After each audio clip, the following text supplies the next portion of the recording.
2, 1. All right, Zach, time for a quick update in the market. What do you see going on? The biggest thing that we're seeing is there's been this breath in the market because interest rates have come up. Right now, we've seen the Fed kind of fighting inflation. They've been raising the Fed's funds rate, which doesn't directly correlate to the 30-year mortgages, but mortgage interest rates are kind of in the 5s right now.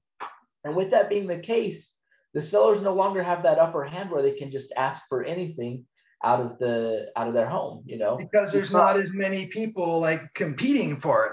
We're seeing days on market start to go out. Stuff isn't going under contract the week that they're listing it. Right. So you just went under contract on a house. What was your experience with the current market? It was a great time to buy for me. As I look at this, I got the house $61,000 less than it was listed for 30 days ago. So as I look at that, it's a game changer for me because I was able to go in and as we were doing the negotiation part, I really felt like I had the upper hand as a buyer right now to say, hey, no, I'm not paying that price. You're coming down to where I'm comfortable and where I'm happy with getting this house at. So, you've also got some rentals. What are you seeing on the rent side of things? You've got a place in Orem that you're renting right now. You've got another place, Santaquin, you'll be renting soon. What's the pulse on rents right now? So that's been fun to see. So normally on like any given year when I list this home in Orem, so like last year, I rented out for $1,800. We had probably about 40 or 50 people message me in a 3 to 4 day span, which is pretty good. When we do the open houses, we then get about 10 to 15 couples to show up. We show the house, everything like that. This year, though, I'd say the demand is twofold what it was last year. Just in the past 24 hours, I received 56 messages of, hey, we want to come check this out. When are you showing it? Can we come check it out today? And as we look at the previous years of just what rents have increased, in 2020, we saw rents go up 16.5%. And then this past year, they were up about 14%. And this year, we're aiming to do about another 14%.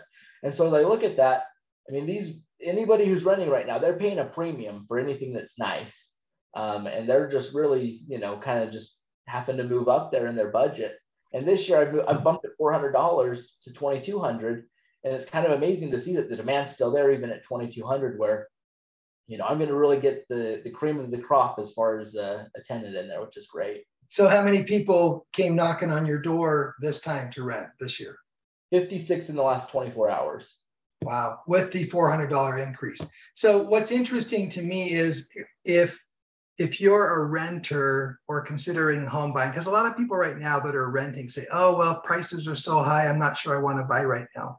Well, rent's going up too, right? And so either you buy a house that feels a little high with a little higher interest rate, or you still continue to rent with the higher rent.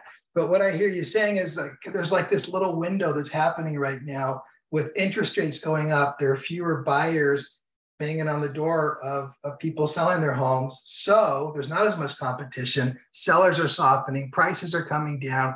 We're seeing multiple people, sellers who are paying seller paid closing costs, like for the buyer. They're paying $8,000, $10,000 of the buyer's closing costs, buying their interest rates down, lowering the price, all kind of stuff. There's almost this bit of a panic on the side of a seller right now. Like, I got to unload this thing because maybe I won't even sell it. It's a really interesting phenomenon that's happening right now.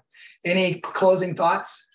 Yeah, if I'm a buyer, what I'm probably thinking is, hey, let's get started, because as there's this breath, we don't know how long it'll, this will last for. It might last for a month. It might last for 3 months. It might last till the end of the year. But if I'm a buyer, I'm saying patience is what's going to pay off in the end. If we can get pre-qualified, get our ducks in a row and be able to go, and then just be patient for the right home to pop up where we have a seller that's negotiable, that's where you're going to find that sweet spot and really just nail it on your purchase. All right, there you go, folks. There's the update in the market.